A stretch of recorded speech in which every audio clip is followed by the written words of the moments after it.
So greetings and welcome. We're so glad that you are here.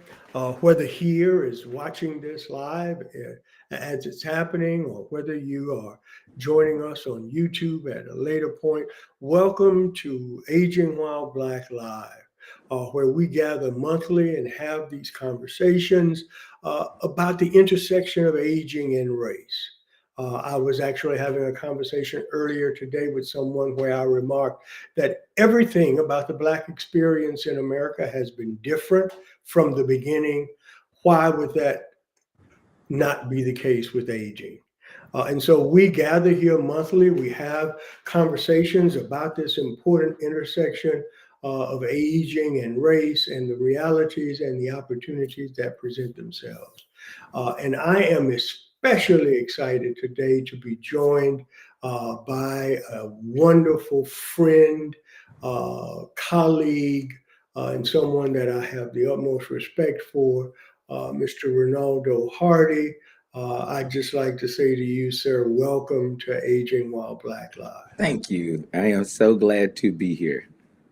So, over the last few days, as we have talked about this event across our social platforms, we shared tidbits about you in terms of some of the things that you are active in and have been active in your work. But how would you introduce Ronaldo Hardy to this audience? So, when I am answering that in its simplest form, I always say I'm a people builder. And I like to expand that and say my personal mission statement for my life is to change the world by building the people who will change the world. I get up and I do that in many different ways every single day. So a lot of people look at me and say, "How in the world do you do all of the things you do?" And I say to them, I get up every day to do one thing many different ways, and that is to build people. I express that professionally in my work at NACUSO, which is the National Association of Credit Union Service Organizations. I express that in my ministry calling as a pastor. I express that in my life calling as a dad and a husband. I express it many different ways, but at its core, I build people. I'm excited to hear that and to be a witness to that firsthand. So you're in this space. What does the concept of aging while black bring up for you? First of all, it's bringing up a lot of different things right now. As a matter of fact, I feel like up until now, I really had not reflected deeply on aging. It was something that has certainly been happening every single year, but I'm at a midpoint or a turning point now. And I'm not going to get ahead of myself because I know we're going to go there at some point. So I think it addresses this critical thing that many of us struggle with. The idea of aging is uncomfortable, and then there are some nuances in being black, just the expression of that, what that means, how you find the right avenues to express, what does it look like as we grow, thinking about every lane of our lives that happen to be impacted by aging and what that means in particular as a black person on that journey. Is something so unique. If we just carve out the conversation of health, and you consider aging while black and health conditions that may arise just because of being a black person and what is typical in our spaces and our worlds generationally, our conversation is just different. So Yeah. the fact that I'm on here talking about aging is already just a challenge in itself today. But here I am. So you and I now have something in common hmm in that we are both over the age of 40. What's your reaction to that statement, sir? It's the first time that I don't like really having something in common with you. We have a lot of things in common, and people have expressed that to us. We've seen it, we've gotten a chance to engage, but I am in a new stage with you, and that is the beyond 40 stage. And this is different. Because what I will say, what it does do in our conversation is it pushes me into a different revelation of life and life stages. Now, and I said this, to you already, this is the stage that every young label drops. Make no mistake about it, I'm still young, but every label drops, and it's difficult and different to digest that reality. So I have a love-hate relationship with joining you in this phase of life, but I recognize that the alternative would be that I would no longer be here. So I'll Yeah. go ahead and take the aging while black. I'll be beyond 40. An interesting nuance here that I do want to name. You made the comment a moment ago in your previous statement about being at this midpoint. Hmm. And I would share with you that with some of the longevity trends that are happening, uh, you very well may not yet be to the At the mid. midpoint. Hmm. And I think that that's an important reality for people to process and to grasp, because there are these all of these markers that are there. Uh, Current research, for example, says that if you live to the age of 70, then there is a high probability that you will live to be 85. Wow. And if you reach 80, then there is this probability. Stanford has created their century map because of the increasing number and the anticipated increased number of people who are going to be living past 100. Wow. Uh, and so it is a really important area of life. And so you talk about being 40 uh, Hmm. and the impact that have. And you and I have discussed on a number of occasions this notion that 40 just hits different. Hmm. Did it hit different for you? And if so, how? It really did. So, interestingly enough, and I know you're aware of this, and many people are, just because I tease my wife whenever we hit these turn of a decade moments. So I did when she turned 32. My wife is 4 months older than I am. So I watched her go through her journey first. And we went through a certain aspect together. I would find mine would always be delayed. So when she turned 39, I watched her go through this journey of just, I really couldn't figure out what was going on. I just knew she kept talking about like where she was, and she appeared to be a little extra emotional, and I was like, it's all gonna be okay. Like almost like feeling like I'm giving her a pat on the back, like it's all good.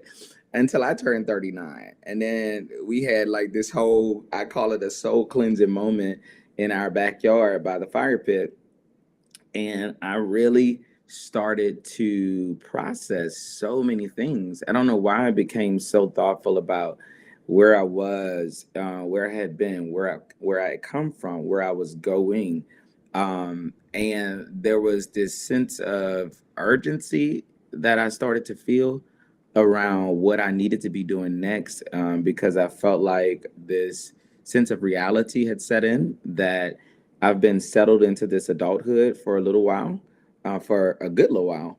And I needed to be certain about what my next steps would be. I'm very hard on myself too. So I was like, you haven't done this and you haven't done that. And some people would look at me and say that's absolutely ridiculous based upon where they feel my story is right now. But I have this internal battle within that I'm constantly measuring myself against my own expectations for me. Yes. So as I got closer to 40, and you remember, like I sat down with you and I was like, I was processing this turn that I was getting ready to make. And also a bit fearful. And it showed up, I felt like the fear really showed up heavily in the final month of 39. I thought that I had accepted turning 40 until I was at the door. And I started what I consider a grieving period because um, for the first time, I would have to drop every societal label of young.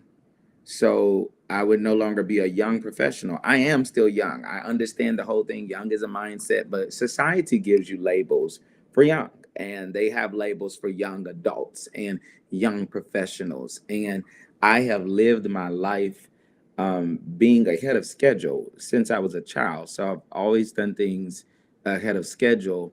And I've always then saw young as a benefit because people have always been excited about what I was able to do based upon how old I was. And oh, this thing is hitting me while I'm talking to you. For the first time, having to digest that people would just have to be excited about what I bring to the table and that my age could no longer be a factor in that. That hit me. It Yeah. did.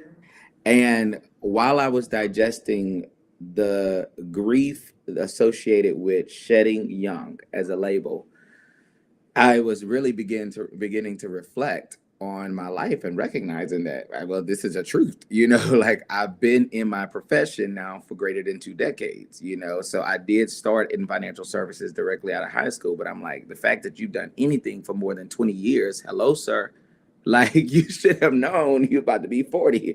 I'm looking at my kids, and two of them are already teenagers, with one that will become a teenager this year and another that will turn 9. So I'm like, your kids are getting older. My oldest is in the 10th grade. She will be a junior in the fall, which means I am not far away from a child graduating high school and going to college.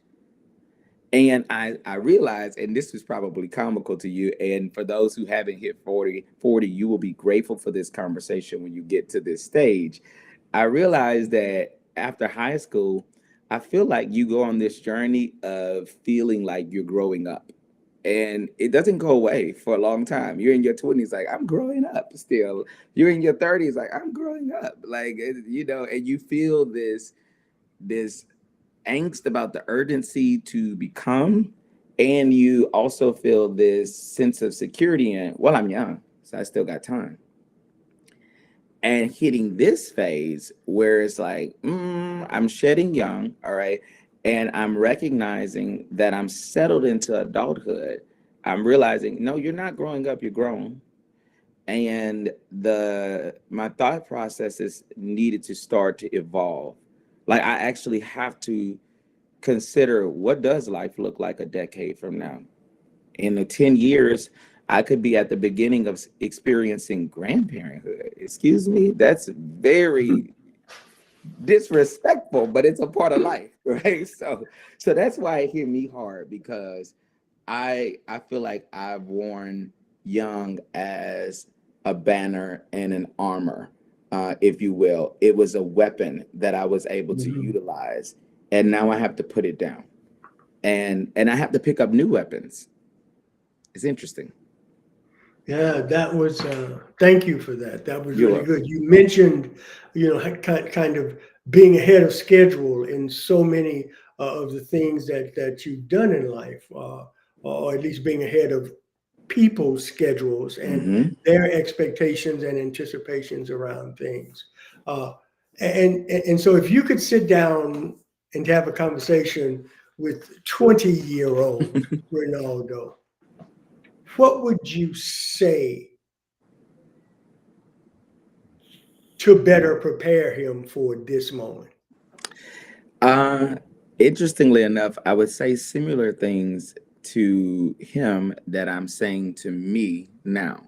And that is to um, release the anxiety wrapped up in performance, expectation, and outcomes. And what I mean by that is there are a set of expectations that I have for myself and for my life, dreams, visions, goals that I'd like to reach. And there's a certain amount of pressure that I accepted early on my journey, because when you perform a certain way, you actually increase others' expectations of you.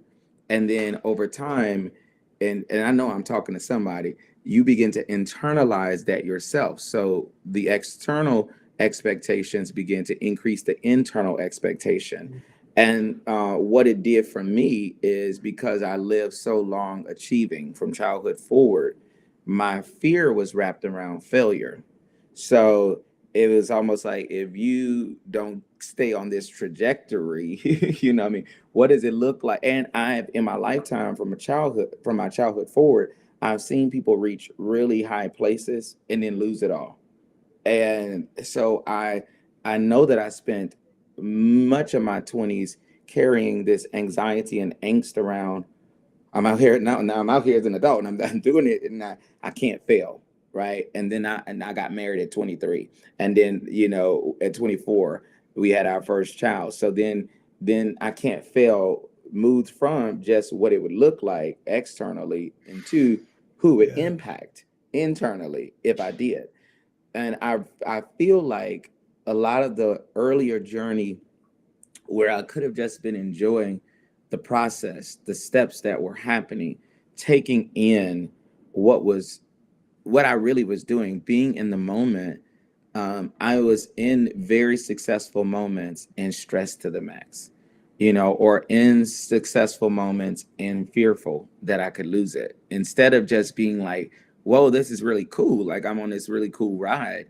I'm like, well, what happens if I mess it up? And interestingly enough, as I have come to this phase, I've been granted an opportunity to do some even larger things. And, you are aware some of the greatest things happened to me in 2023. And they actually introduced new stress.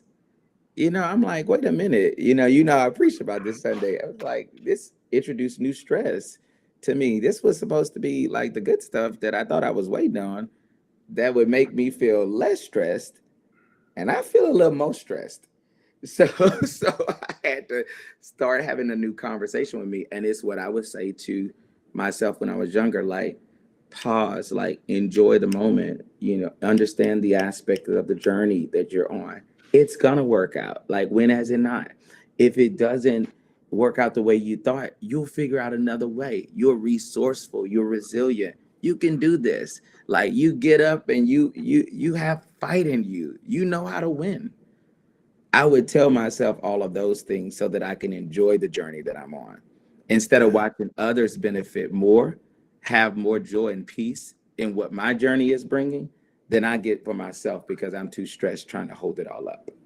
And whatever sense of joy or satisfaction, you almost have to experience it vicariously through others Yes, because you're holding all of this in. Uh, yes, well, my certainly my hope for you, Ronaldo, is that in this stage, uh, you will hold on to those thoughts as even greater things are happening. And so you mentioned earlier a couple of the places in which uh, you build the people who will build the world. You impact the people who will change the world. And you talked about your work in financial services broadly and the faith community. Um, what concerns you when you think about those two arenas? Uh, when you envision uh, that work and Black aging, what comes to mind? What do you think? What do you see as opportunities? What is yes. concerning about it for you?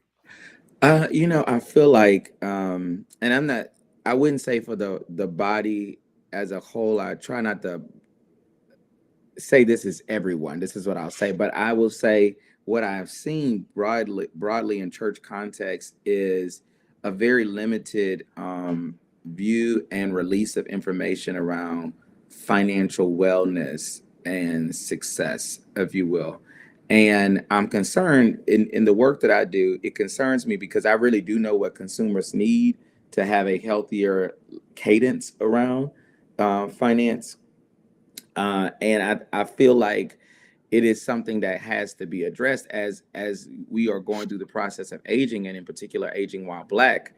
I am seeing what the impacts of a lack of access to information, a lack of access to resource opportunity, what that has done to generations, plural. And I think that we have a job to do between the faith community, the finance community, and those of us who are growing and getting older, to really pull together the right amount of information and access for our people to be healthier long term financially. I do believe that there's a connection to financial health and health in every other facet of our lives. So as we're aging, we look at just our medical condition and the health that we can have medically. Well, financial wellness actually allows us to have the right resource, whether it be food, access to, medical services to keep us in our best form. So I'm really concerned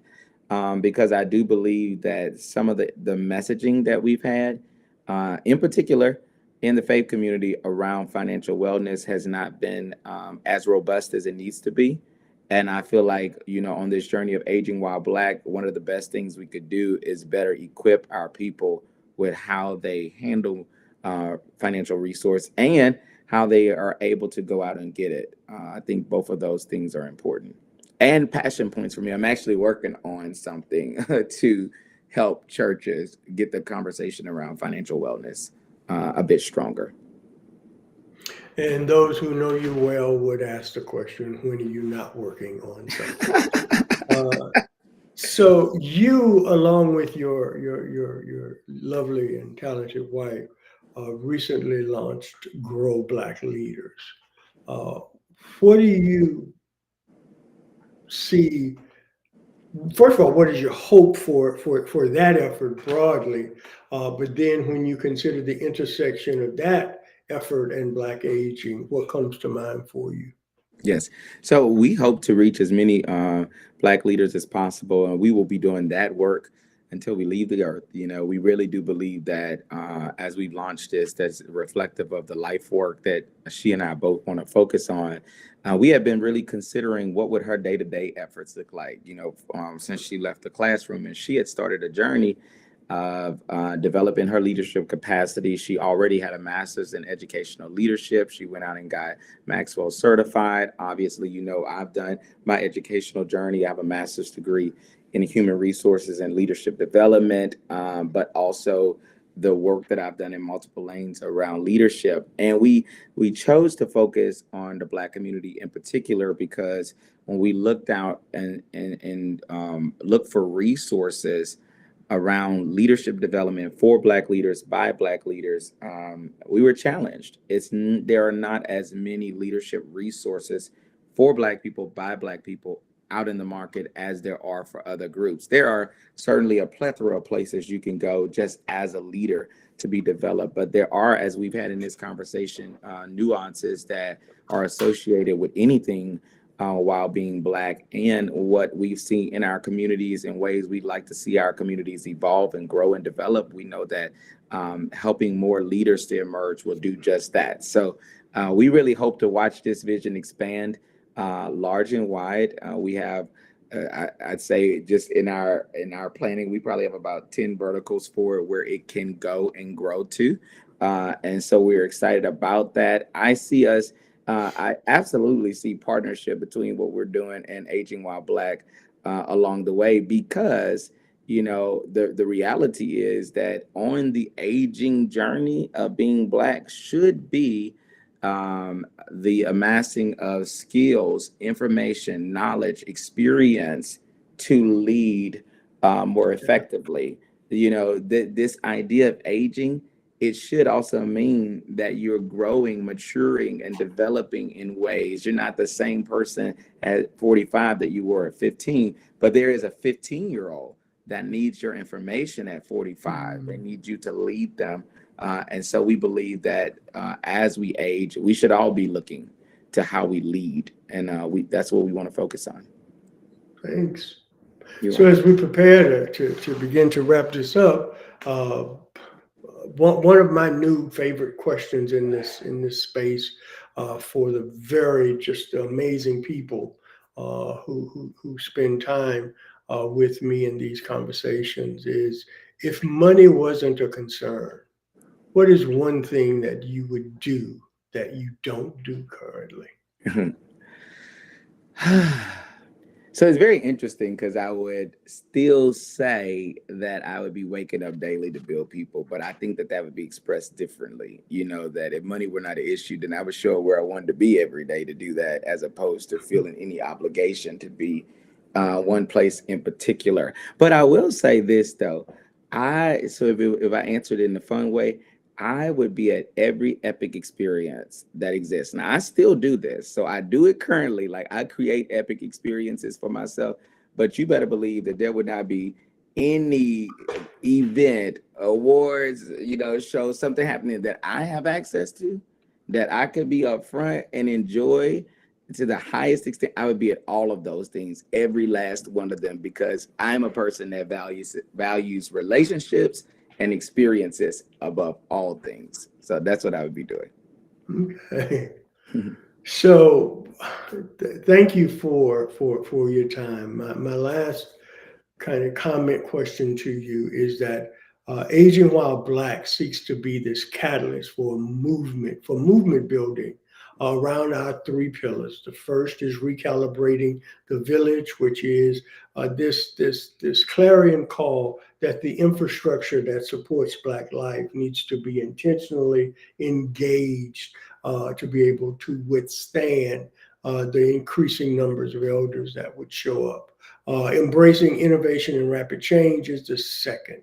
How do we harness technology to support and meet the needs of Black elders? And then third, leaning into Sankofa. How do we make the wisdom of the elders available intentionally in communities, in families, in businesses, in institutions and organizations? Uh, and so we are attempting to build this movement around the country. Uh, Mhm. what would be your best hope for such a movement?